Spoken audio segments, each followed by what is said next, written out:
of a genocide taking place in the Donbass, and push fabricated claims warning about Ukraine's attack on Russia without any evidence. That's just what I'm sure Ukraine's thinking of doing, attacking Russia.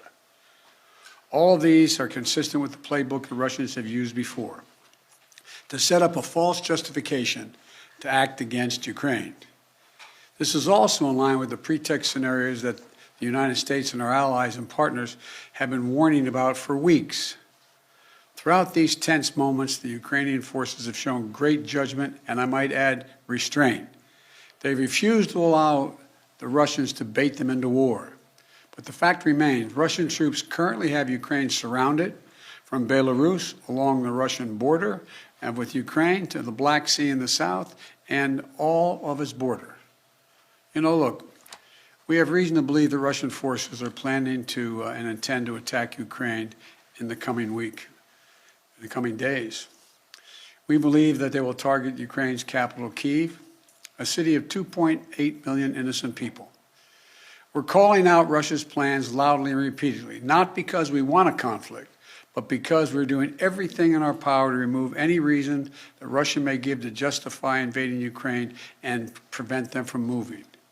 Make no mistake, if Russia pursues its plans, it will be responsible for a catastrophic and needless war of choice. The United States and our allies are prepared to defend every inch of NATO territory from any threat to our collective security as well. We also will not send troops in to fight in Ukraine, but we will continue to support the Ukrainian people. This past year, the United States provided a record amount of security assistance to Ukraine to bolster its defensive, $650 million from Javelin missiles to ammunition. We also previously provided $500 million in humanitarian aid and economic support for Ukraine. And earlier this week, we also announced an additional sovereign loan guarantee of up to $1 billion to strengthen Ukraine's economic resilience. But the bottom line is this: the United States and our allies and partners will support the Ukrainian people. We will hold Russia accountable for its actions. The West is united and resolved. We're ready to impose severe sanctions on Russia if it further invades Ukraine. But I say again, Russia can still choose diplomacy. It is not too late to de-escalate and return to the negotiating table. Last night, Russia agreed that Secretary of State Blinken and Foreign Minister Lavrov should meet on February 24th in Europe. But if Russia takes military action before that date, we'll be clear that they have slammed the door shut on diplomacy. They will have chosen war, and they will pay a steep price for doing so, not only from the sanctions that we and our allies will impose on Russia, but the moral outrage the rest of the world will visit upon them. You know, there are many issues that divide our nation and our world, but standing up to Russian aggression is not one of them. The American people are united. Europe is united. The transatlantic community is united. Our political parties in this country are united. The entire free world is united.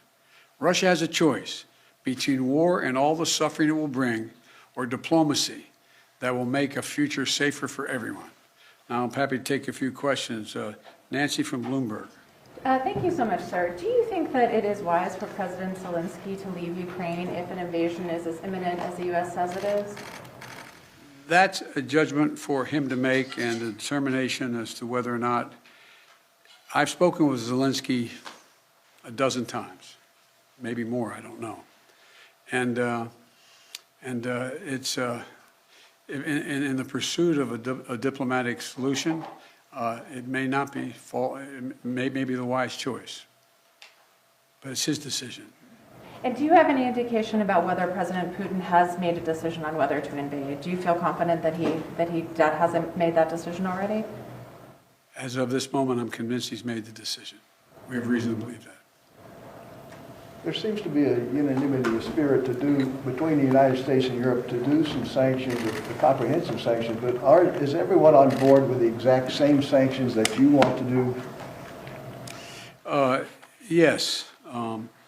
There will be some slight differences, but there'll be more add-ons than subtractions.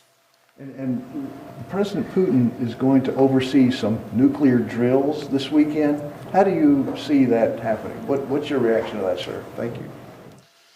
Well, I don't think he is remotely contemplating using nuclear weapons. But I do think I think he is focused on trying to convince the world that he has the ability to change the dynamics in Europe in a way that he cannot. But I don't, how much of it is a cover for just saying we're just doing exercises and there's more than that, I just can't, it's hard to read his mind. Mr. President, to be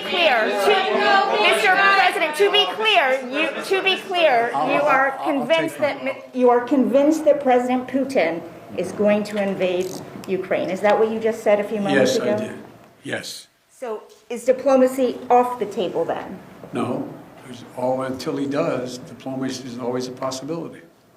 What reason do you have to believe he's considering that option at all? We have a significant intelligence capability. Thank you very much. Thank you, guys. Thank you.